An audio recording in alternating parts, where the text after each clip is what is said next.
Glimpses of India is not a single story. It is a collection of 3 short pieces, each showing a different part of India, a different landscape, a different tradition, and a different way of life. Instead of one plot, the chapter offers 3 small windows into the country's culture and people. The first part takes us to Goa. The narrator remembers the traditional bakers, known locally as pader. A pader was not just a bread seller.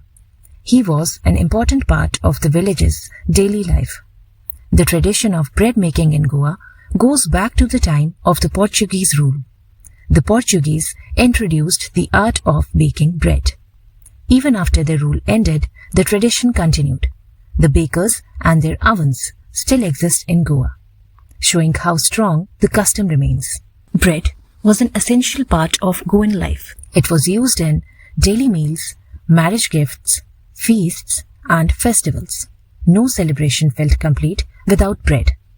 The baker usually wore a traditional dress called a kabai, a long, loose, frock-like garment. He often had a plump physique, meaning a well-fed, healthy-looking body. This showed that baking was a profitable profession. In the past, bakers even looked like jackfruits, round and well-built, a sign of prosperity. Early in the morning, the sound of the baker's bamboo staff would echo through the streets. Children would run out of their houses, eager to buy bread.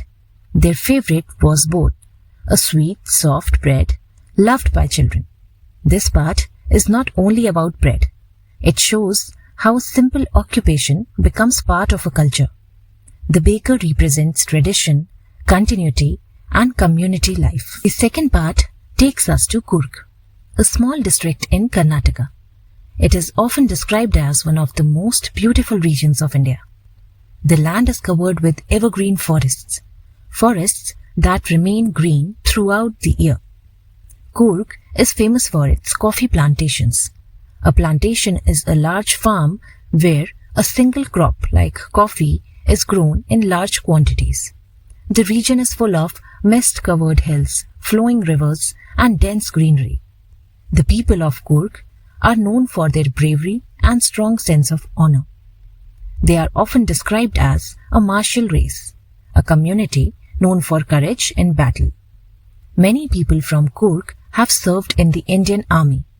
One of India's most respected army chiefs, General Cariappa, came from Coorg.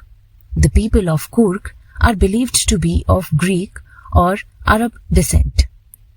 Descent means the origin of one's ancestors. Their customs and clothing reflect this unique heritage. Coorg is also rich in wildlife. Tourists can enjoy river rafting, canoeing, rock climbing, and trekking. Animals like elephants, birds, and bees can be found in the forests. This part presents Coorg as a place of both natural beauty and brave people. The land and its people reflect strength, peace, and pride. The third part takes us to Assam, the largest tea-producing region in India. The narrator travels through vast tea estates, large farms where tea is grown. The narrator's friend Rajveer knows a great deal about tea. As they travel, he shares interesting facts about its history and origin. Rajveer tells a popular legend or traditional story about a Chinese emperor. According to this story, tea was discovered accidentally when tea leaves fell into boiling water. The emperor liked the taste and tea slowly became a popular drink. Rajveer also shares another legend.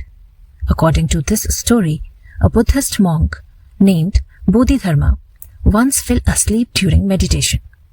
Feeling ashamed, he cut off his eyelids and threw them on the ground. From those eyelids, tea plants began to grow. The leaves of these plants helped people stay awake. This is why tea was later used by monks to remain alert during meditation. As the train moves through the tea gardens, the narrator sees rows and rows of tea bushes. Among them, Women were working quietly, plucking fresh tea leaves. They wear plastic aprons and carry bamboo baskets on their backs. Their movements were rhythmic, almost like a silent routine repeated every day. This scene reminds us that behind every cup of tea there is a careful human labor. In Assam, tea is not just a crop. It is an important part of the economy and daily life. The tea plants are regularly pruned, carefully cut so they grow better and produce more leaves. This part shows the beauty of the tea gardens, the history of tea, and the labor behind it. It connects nature, work, and tradition. Glimpses of India offers 3 different views. Goa, tradition and daily culture. Coorg, beauty and bravery. Assam, agriculture and labor. Together, they show the diversity of India. Different places, different customs, different landscapes, yet all part of one country. India's identity is made of many small living traditions. A country is not only its cities or its maps. It is also the smell of bread in the morning, the mist over coffee hills, and hands gently plucking tea leaves. Small traditions, quiet landscapes, and everyday lives. These are what shape the spirit of place. Read slowly, think deeply. This is Quiet Recall.